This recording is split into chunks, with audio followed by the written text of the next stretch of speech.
In cybersecurity, organizations constantly face one key challenge. How do we detect attacks early without disrupting business operations?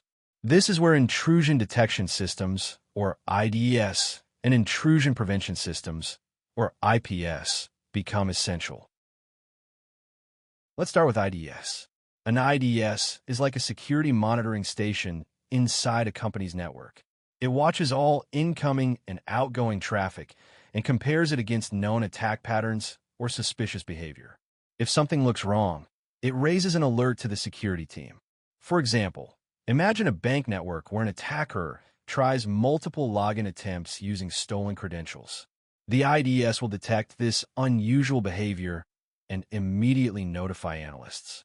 However, the traffic still continues. It is not blocked. This is important because IDS is non-intrusive, meaning it gives visibility without risking disruption to legitimate users. Now, IPS takes things one step further. An IPS is placed directly in the path of network traffic, meaning it can actively stop attacks in real time.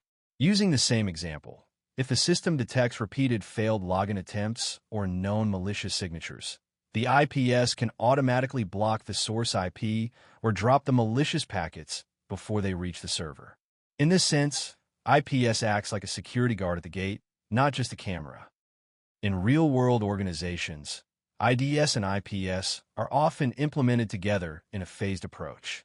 A company may initially deploy an IDS to monitor traffic and gain visibility into normal network behavior.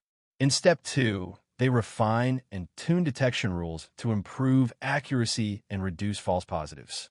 This tuning process often involves analyzing alerts over time and adjusting thresholds to better match legitimate traffic patterns.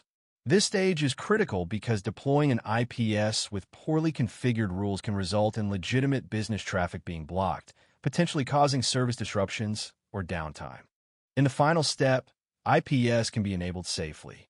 Continuous monitoring is recommended to quickly identify and address any unexpected behavior once IPS is active.